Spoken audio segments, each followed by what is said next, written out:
Some of the storm damage left behind today after a tornado in northeast Oklahoma. National Weather Service confirmed it was an EF1 when it touched down in the northeast Tulsa metro around 6:30 this morning. And this video captured tonight in northeast Arkansas. This was about 3 or 4 hours ago.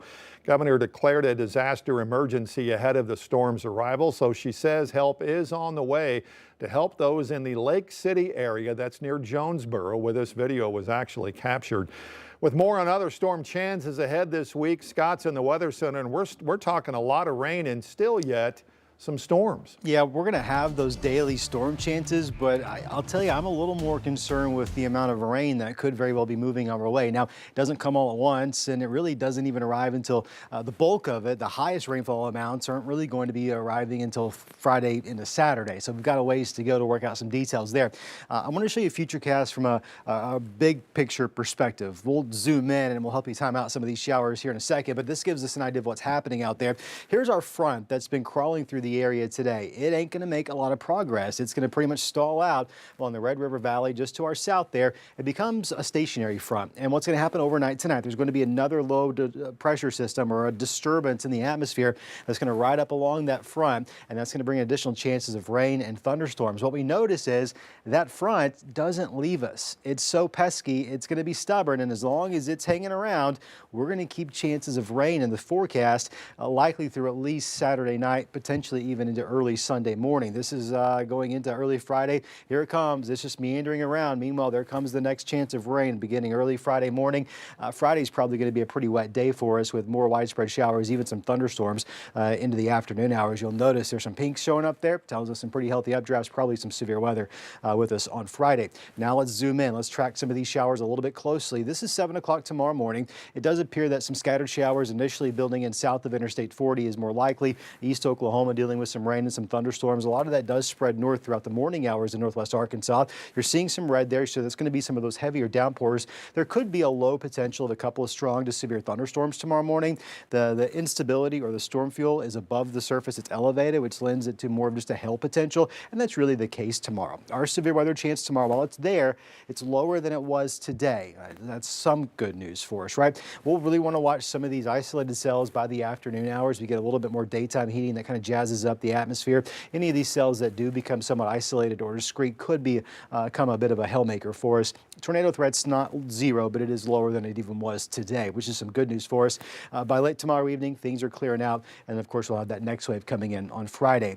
There's so much weather going on. There's a lot of different maps, and there's a lot of different data, and it's constantly changing, and we bring you those changes. And I don't want anyone to get forecast fatigue and check out and not worry about the weather. So my approach to this, we're just going to take this one day at a time. There's really no better way to do it, not only because that makes a lot of sense just in terms of not getting anyone worn out, but two, what happens tonight is going to dictate what happens tomorrow morning, and that domino effect is going to continue through the weekend hours. So there's going to be some additional changes.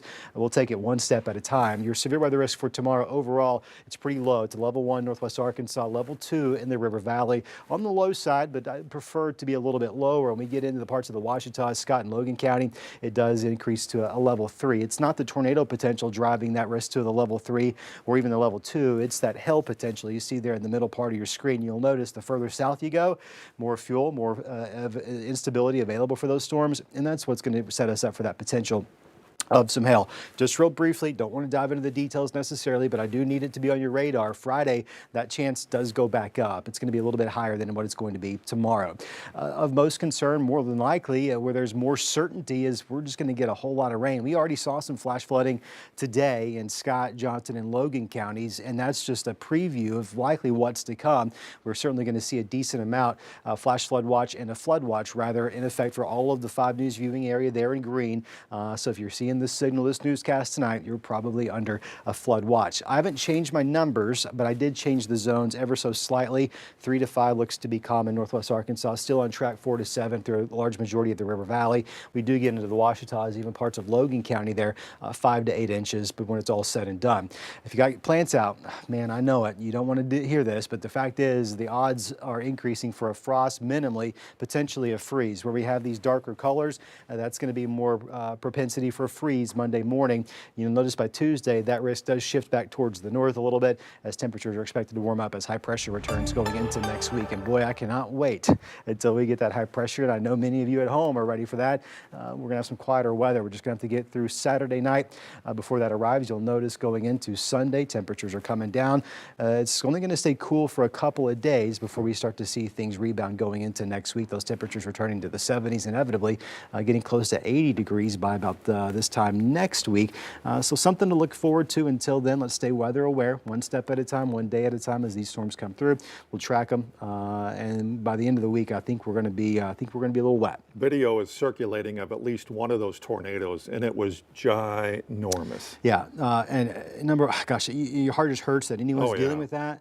But that area has had 3, 4, to be honest, I lose count, EF4s already this in the last 30 days. Yeah. And so now we're just adding on to that tonight. Wow. You're going to have more potential throughout the rest of the week. It just hurts to see that. Absolutely. All right, Scott, thanks.